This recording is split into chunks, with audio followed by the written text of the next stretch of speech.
I never played Half-Life 2 until now. Yeah, I know, an inexcusable mistake, but it's not like I was totally oblivious to the Half-Life games. I did play Half-Life 1, sort of. I played the Black Mesa remake, which is close enough to the original, and I knew about the Combine, Gordon and Alex. I just didn't know everything else. And boy oh boy, there was a lot I didn't know.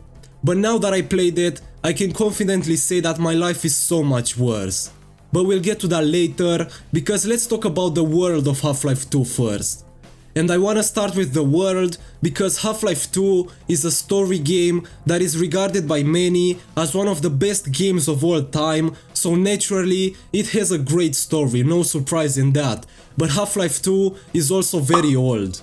It turns 20 next year, or this year, I don't know exactly when I'll post this video, so just pretend I said the right thing.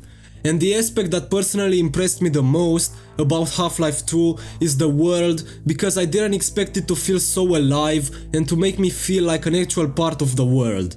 The detail in this 20-year-old game is sometimes better than what current games offer.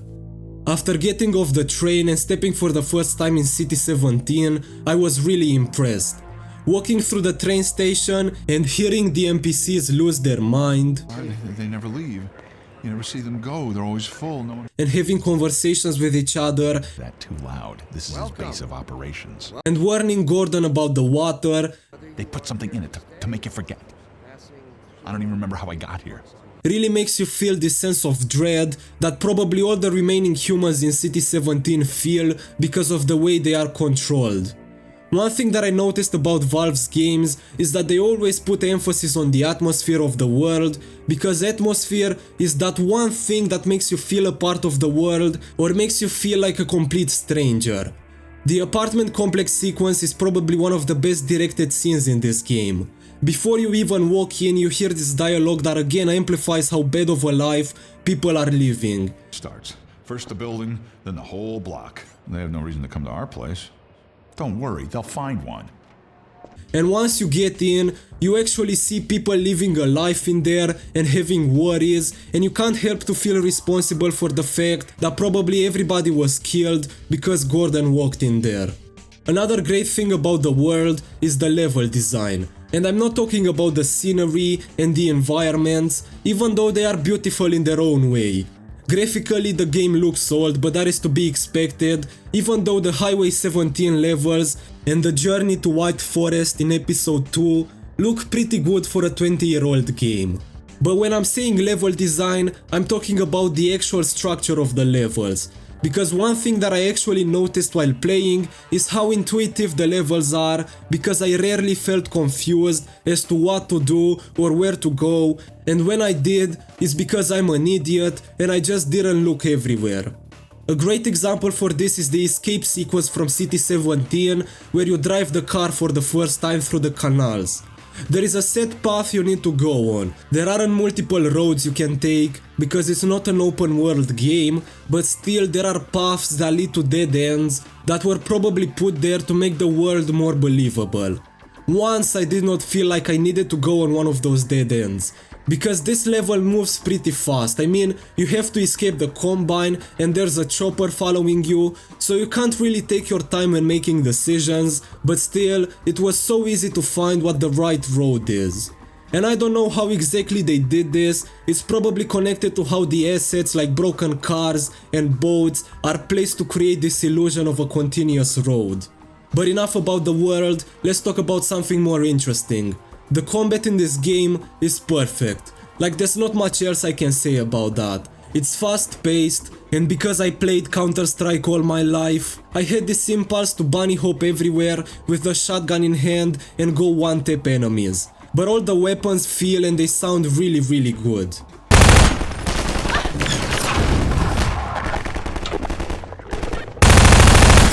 But by far the highlight of the combat is the gravity gun. Picking up barrels and throwing them at zombies and finding saw blades and decapitating 4 enemies at once is so satisfying. And in episode 2, when the game introduces the hunters, the game truly peaked from a combat point of view. using objects to block their shooting attacks and then throwing that object at them to see them disintegrate is so fun, and when they charge at you like a pitbull named Princess and you just throw a log at them and see them fly away is so funny. But the most interesting combat mechanic is when you control the antlions when you attack Nova Prospect. Like having those bugs just kill everything in their path while you just watch, it was magical. The City 17 Uprising is probably my favorite level because it feels and sounds like an actual war. There is shooting everywhere, people dying everywhere, and it's so chaotic, it's just an amazing level. And again, that brings us to the level design. But now let's talk about the aspect of this game that ruined my life forever, the story. The plot of this game is really simple. The Combine, an alien species, invaded Earth and you need to make them go home. That's about all you know at first glance. Later you find out about the teleportation plot, but overall, the story of Half-Life 2 is very ambiguous. But still, with all this ambiguity, it doesn't feel incomplete. You aren't confused at any point about what you're doing or what's going on, and that is really impressive. But what makes this story so great are the characters. Gordon is a silent protagonist, so you don't get any information or character development from him. So that burden is passed on the other characters and they do an amazing job. The best moments in this game are when you are with other characters, them being Father Grigori in Ravenholm or the Vortigons, but most importantly Alex. The moments that you spend with Alex are the most special because they are so sweet and cute, because Alex is somewhat Gordon's love interest. That's all that matters. And look at you, son. I knew if you both stayed together, you could get through anything. Yeah? We make a pretty good team. Yeah, well, that's good because, well, now that the suppression field's down, we all have to do our part. Dad? Can you blame an old man for wanting grandkids? And they offer this pause from the terrible reality that is happening around them. What the hell is that? A Combine zombie. That's like a zombine, right? Zombine, get it? Okay. And the reason why Alex is such a great character is because Valve treated her like an actual character and not just put her in the game to be the pixelated girl that the players would simp for. Even the random resistance NPCs have personalities and offer interesting dialogue. 20 a day. Just using my fists. Also, when you're out in the field, you're gonna be punching hunters. In the field?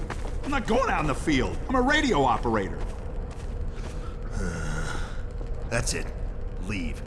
You don't need to be here, and I'm not gonna continue the lesson until you leave. I'm staying. But yeah, my life is ruined after episode 2 because now I can't sleep because I need answers. I need to know what happens next. I need to know what's the deal with Aurora and how the story will end. Half-Life 2 is just a tiny bit older than me, and I know what a long time it took me to come to this moment, and if Valve had all this time and did nothing, I don't want to say it, but it's not looking good for the series. But there is still this hope in me that after the ending of Half-Life Alyx, maybe, just maybe, episode 3 will eventually come out. But yeah, that's about it. My life is ruined forever, or until episode 3 comes out. But if lately you've been feeling that multiplayer games suck, why not watch this video where I rant about it for 6 minutes. Thank you for watching, I'll see you soon, goodbye.